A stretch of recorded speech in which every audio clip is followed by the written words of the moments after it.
ഭയങ്കര സമാധാനത്തോടെ ഒരു കപ്പ് കോഫിയൊക്കെ കുടിച്ച് ഞാൻ കടലിലോട്ട് ഇങ്ങനെ തിരകളൊക്കെ എണ്ണി നോക്കിയിരിക്കുകയാണ് കേട്ടോ. ഇത് വേറെ എവിടെയല്ല, നമ്മുടെ സ്വന്തം വിഴിഞ്ഞത്താണ്. ഞാനും ഏട്ടനും കൂടെ അല്പനേരം ഞങ്ങൾക്ക് വേണ്ടി കണ്ടെത്തുന്ന കുറച്ച് സമയം എന്താ ഈ ഒരു സ്ഥലത്താണ്. ഞങ്ങൾ ഇടയ്ക്കിടയ്ക്ക് മുമ്പൊക്കെ വരാറുണ്ട്, പക്ഷെ ഇപ്പം ഭയങ്കര ബിസി ആയതുകൊണ്ട് വരാനൊന്നും പറ്റാറില്ല.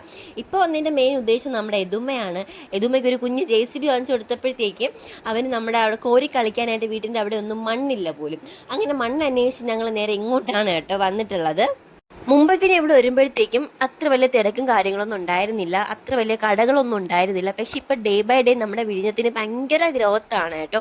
ഇപ്പോൾ ഒരുപാട് കടകളുണ്ട്, ഒരുപാട് മനുഷ്യരൊക്കെ വരുന്നുണ്ട്. നമ്മുടെ ശംഖുമുഖം ആ ഒരു വൈബായിട്ട് വരുന്നുണ്ട് കേട്ടോ നമ്മുടെ വിഴിഞ്ഞം. പിന്നെ അവിടുന്ന് ഞങ്ങൾ നേരെ മാർക്കറ്റിൻ്റെ അങ്ങോട്ടാണ് കേട്ടോ പോയത്. അവിടെ പോയപ്പോൾ ഒരു കൂട്ടം ആൾക്കാർ നിൽക്കുന്നുണ്ട്, കുറച്ച് പോലീസ് നിൽക്കുന്നുണ്ട്. ഈ സമയത്തൊക്കെ എൻ്റെ ഏട്ടന് ആ ഒരു ടിപ്പിക്കൽ മലയാളി സ്വഭാവം വരാറുണ്ട്. എവിടെ ആൾക്കൂട്ടം കണ്ടാൽ അവിടെ എന്താണെന്നൊന്ന് എത്തി നോക്കാതെ ഒരു സമാധാനവും കിട്ടാറില്ല. അത് ആർക്കായാലും അങ്ങനെ തന്നെയല്ലേ, എന്താണെന്ന് കാര്യം നമുക്ക് അറിയാൻ ഒരു ആകാംക്ഷ ഉണ്ടാവുമല്ലോ. അങ്ങനെ പോയി നോക്കിയപ്പോഴാണ് കണ്ടത്.